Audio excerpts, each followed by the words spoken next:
In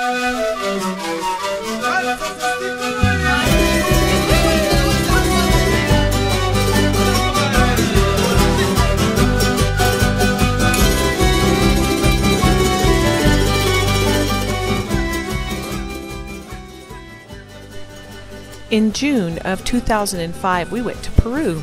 Our first stop was to Lima, Peru. We stayed at a hotel where we had the whole first floor. There was a kitchen between 2 bedrooms. We met a cab driver named John who drove us all around the city at the beginning and the end of our trip.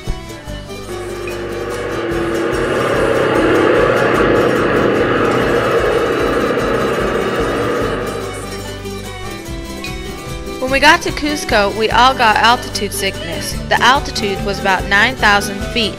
We had to walk up a steep hill to get to our hotel. We were breathing heavily, and I could feel my heart beating through my chest.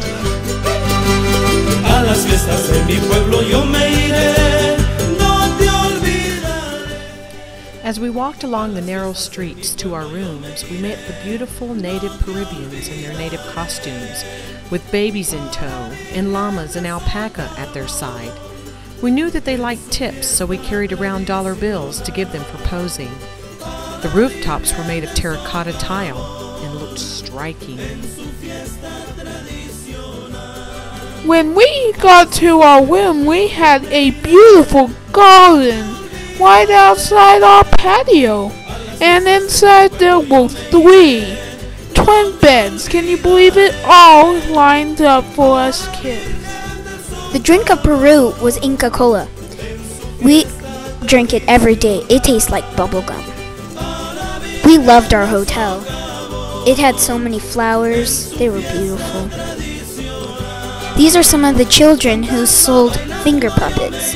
We bought a lot of these. There was a little girl named Elizabeth who was such a smart girl and a hard worker.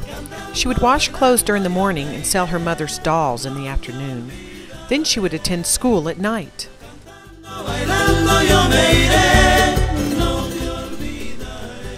While in Cusco, we took some day tours to other ruins in the vicinity. Here we went to a llama and alpaca farm.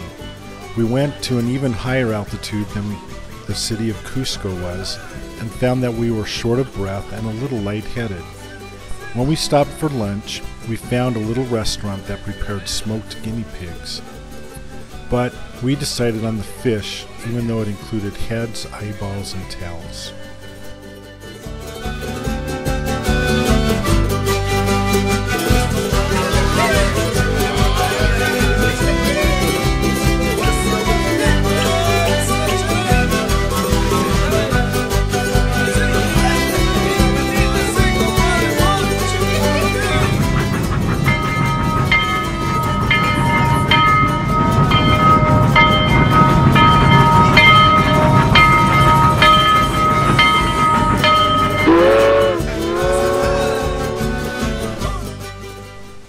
We took a 4-hour train ride to a little town by Machu Picchu.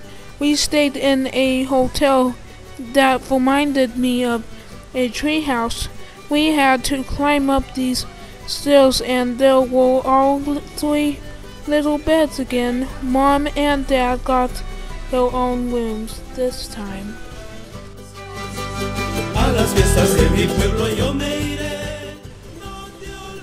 Right after we got to Aguas Caliente, we walked up to the hot springs. There were different temperatures of water and beautiful rocks in the bottom of the springs.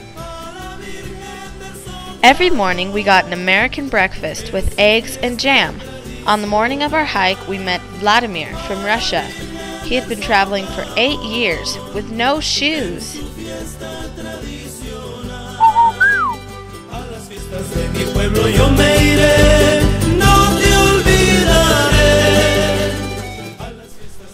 At last we made it to Machu Picchu. We hired an English-speaking guide at the top of the ruins. It cost us about $75 for a family of 5 to enter. Our 30-minute bus drive round trip to the ruins was an additional $50. And we also paid a guide about $40, all well worth the tour. Our guide wore white gloves to further make her point. She taught us that Machu Picchu was home to 14 alpaca and llamas, and that Machu Picchu was more sort of a university than a village, a place where there was an advanced water system, agriculture, astronomy, medicine, and sacrifices and religion were taught there. Right behind us, you can see what appears to be steps. They were in fact are for agriculture.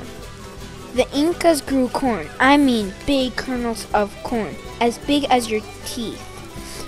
Here is my favorite picture. Some people think Peru is just a mountain behind us. Machu Picchu is actually the ruins that you can see.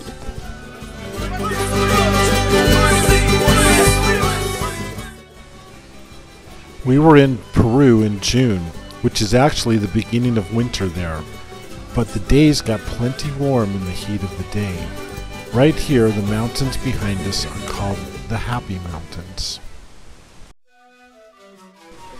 After leaving Machu Picchu and before boarding the train, we got to visit with the children of Aguas Caliente. This little girl kept touching my hair and saying, "Blanco, Blanco," which means white, I think. Then we watched these 3 little boys for quite some time. They had a skateboard that they kept riding down a steep hill over and over again. They nearly crashed into dozens of people, but no one seemed to care. After our train ride and the airplane ride back to Lima, we had a full day before our flight back to the States. We called John again, and he took us to the Gold Museum and the LDS Temple in Peru. John said we made him feel like family. We sure loved our trip to Peru, and we're also happy to come home.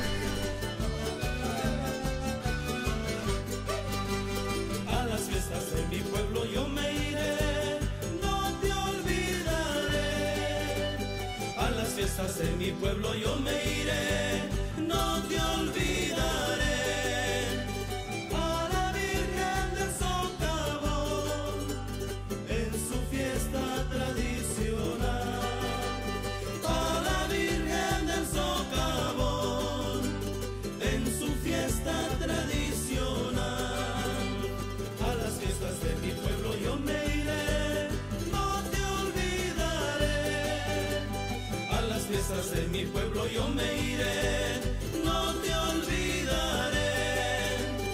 A la Virgen del Socavón, en su fiesta tradicional.